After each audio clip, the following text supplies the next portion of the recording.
Good day, everyone. This is a Christmas Carol Stave One.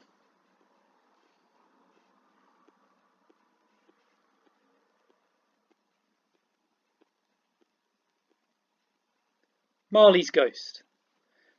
Marley was dead, to begin with. There is no doubt whatever about that. The register of his burial was signed by the clergyman, the clerk, the undertaker, and the chief mourner. Scrooge signed it, and Scrooge's name was open upon change for anything he chose to put his hand to. Old Marley was as dead as a doornail. Mind, I don't mean to say that I know of my own knowledge what there is particularly dead about a doornail. I might have been inclined myself to regard a coffin nail as the deadest piece of ironmongery in the trade, but the wisdom of our ancestors is in the simile, and my unhallowed hands shall not disturb it, or the country's done for. You will therefore permit me to repeat, emphatically, that Marley was as dead as a doornail. Scrooge knew he was dead?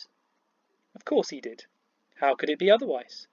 Scrooge and he were partners for I don't know how many years. Scrooge was his sole executor, his sole administrator, his sole assign, his sole residuary legatee, his sole friend, and sole mourner. And even Scrooge was not so dreadfully cut up by the sad event, but that he was an excellent man of business on the very day of the funeral, and solemnized it with an undoubted bargain. The mention of Marley's funeral brings me back to the point I started from. There is no doubt that Marley was dead.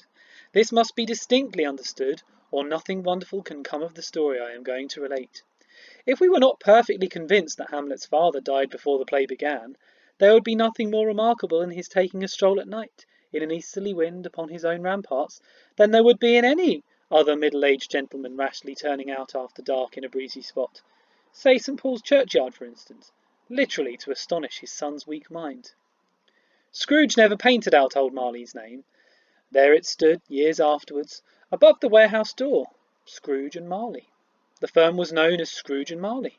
Sometimes people new to the business called Scrooge, and sometimes Marley. But he answered to both names. It was all the same to him. Oh, but he was a tight-fisted hand at the grindstone, Scrooge. A squeezing, wrenching, grasping, scratching, clutching, covetous old sinner. Hard and sharp as flint, from which no steel had ever struck out generous fire, secret and self-contained, and solitary as an oyster. The cold within him froze his old features, nipped his pointed nose, shrivelled his cheek, stiffened his gait, made his eyes red, his thin lips blue, and spoke out shrewdly in his grating voice. A frosty rime was on his head, and on his eyebrows, and his wiry chin. He carried his own low temperature always about with him. He iced his office in the dog days, and didn't thaw it 1 degree at Christmas. External heat and cold had little influence on Scrooge. No warmth could warm, no wintry weather chill him. No wind that blew was bitterer than he, no falling snow was more intent upon its purpose, no pelting rain less open to entreaty. Foul weather didn't know where to have him. The heaviest rain, and snow, and hail, and sleet could boast of the advantage over him in only one respect. They often came down handsomely, and Scrooge never did. Nobody ever stopped him in the street to say with gladsome looks, "My dear Scrooge, how are you? When will you come to see me?" No beggars implored him to bestow a trifle. No children asked him what it was o'clock. No man or woman ever once in all his life inquired the way to such and such a place of Scrooge. Even the blind men's dogs appeared to know him, and when they saw him coming on, would tug their owners into doorways and up courts, and then would wag their tails as though they said, "No eye at all is better than an evil eye, dark master." But what did Scrooge care? It was the very thing he liked. To edge his way along the crowded paths of life, warning all human sympathy to keep its distance, was what the knowing ones call nuts to Scrooge. Once upon a time, of all the good days in the year, on Christmas Eve, old Scrooge sat busy in his counting-house. It was cold, bleak, biting weather, foggy withal, and he could hear the people in the court outside go wheezing up and down, beating their hands upon their breasts and stamping their feet upon the pavement stones to warm them. The city clocks had only just gone 3, but it was quite dark already. It had not been light all day, and candles were flaring in the windows of the neighbouring offices, like ruddy smears upon the palpable brown air. The fog came pouring in at every chink and keyhole, and was so dense without that although the court was of the narrowest, the houses opposite were mere phantoms.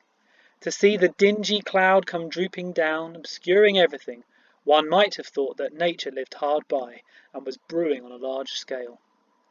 The door of Scrooge's counting house was open, that he might keep his eye upon his clerk, who in a dismal little cell beyond, a sort of tank, was copying letters. Scrooge had a very small fire, but the clerk's fire was very much smaller that it looked like one coal. But he couldn't replenish it, for Scrooge kept the coal box in his own room, and so surely as the clerk came in with the shovel, the master predicted that it would be necessary for them to part. Wherefore the clerk put on his white comforter, and tried to warm himself at the candle, in which effort, not being a man of strong imagination, he failed. "A Merry Christmas, uncle! God save you!" cried a cheerful voice. It was the voice of Scrooge's nephew, who came upon him so quickly that this was the first intimation he had of his approach. "Bah!" said Scrooge. "Humbug!" And it is there that I conclude the reading of this. Further videos are going to be part of this series on this passage. They will focus on the introduction to Scrooge, the introduction to Bob Cratchit, the description of the weather, and many more things besides, all broken down to make it as accessible as possible.